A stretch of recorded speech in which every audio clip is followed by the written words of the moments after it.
Waggoottan jijjiiramaas hojiilee namummaa hojjetaman keessaa giddugala soorata magaalaa Finfinnee keessatti ijaaruun lammiileen harka qalleeyyii ta'an soorata akka argatan taasisuuf hojjetame isa tokko. Magaalaa Finfinnee keessattis giddugalootni soorataa 24 kan argaman yoo ta'u, giddugala kanneen keessatti lammiileen hedduun guyyaa guyyaan soorata argataniin cinatti yeroo ayyaanota uummataa fi amantaalee garaagaraa bulchiinsa magaalaa Finfinnee dabalatee namoonni tola ooltonni lammiilee kanneeniif maaddii ni qoodu. Ayyaanni Daalfaxir bara hijiraa 1446 sababeeffachuun bulchiinsi magaalaa Finfinnee lammiilee 100 oliif maaddii qoodaa kan ture yoo ta'u, guyyaa ayyaanichaa sababeeffachuunis kantiibaan magaalaa Finfinnee Aadde Adaanech Abeebee kutaa magaalaa Boolee giddugala soorataa Tasfaa Biraan lammaffaatti argamuun lammiilee harka qalleeyyii ayyaanicha kabajaniif maaddii qoodaniiru. Kantiibaan magaalaa Finfinnee Aadde Adaanech Abeebeen bulchiinsi magaalaa Finfinnee sooma Ramadaanaa keessa giddugaloota soorataa magaalicha keessa jiran hundatti lammiilee hordoftoota amantaa Islaamaaf sagantaa iftaaraa qopheessaa turuu kaasanii guyyaa ayyaana Daalfaxirittis giddugaloota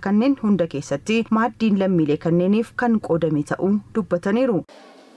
በዚህ በረመዳን የጾም ወቅት 24 ተስፋ ምገባ ማዕከላት ለሙስሊሙ ማህበረሰብ ምሽት የአፍጢር ፕሮግራም ሲያካሂድ ነው የቆየው። ሶማ ረመዳና ከነ keessatti giddugala soorataa Tasfaa Biraan 24 magaalaa keenya keessa jiran keessatti galgala sagantaa iftaaraa qopheessuun lammiilee hordoftoota amantaa Islaamaa sooman sooraa turre. Kanaan alattis namoota harka qalleeyyii kanneen gargaarsa hin qabne kanneen biyyaaf aarsaa kaffalan adda baasuun sagantaa maaddii qooduu taasisnee turre. Ammas guyyaa ayyaana Daalfaxir sababeeffachuun giddugaloota soorata Tasfaa Biraan hunda keessatti maaddii qoodnee jirra. Duudhaalee wal gargaaruuf wal gaafachuu lammiileen Itoophiyaa hundittiin beekaman cimsuu fi itti fufsiisuun barbaachisaadha jechuun duudhaalee qabnu kanas itti fufsiisuun dirqama lammiilee hundaatis kantiibaa Adaanech jedhaniiru. Barii jijjiiramaarraa eegalee bulchiinsi magaalaa Finfinnee lammiilee harka qalleeyyii gargaaraa jiraachuu kan ibsan Aadde Adaanech hojiin lammiilee harka qalleeyyii deeggaruu cimee kan itti fufu ta'us dubbataniiru.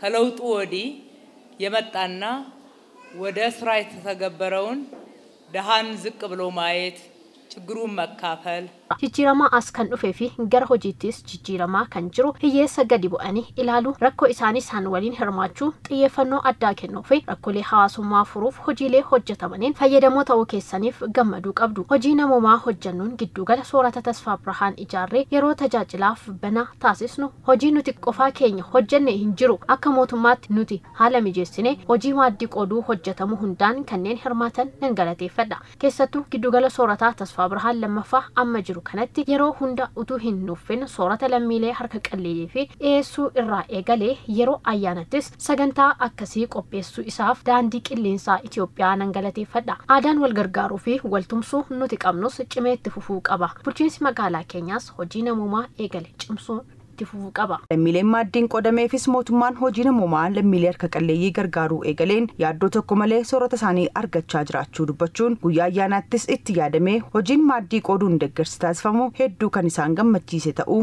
dubbataniiru. በጣም ደስተኛ ነኝ። አልሐምዱሊላህ ባየን ገመድ yaaddoo tokko malee ijoollee koo haadha warraa koo fudhadhee dhufeen nyaachaa jira. Amma nyaanni asitti argamu hundi nuuf qophaa'e baay'eedha. Nutis gammannee soorachaa jirra. Isayyuu yeroo qaala'insi jireenyaa yaaddoo ta'e keessatti sagantaa akkanaa nuuf qopheessuu keessaniif Rabbi isiniif haa kennu.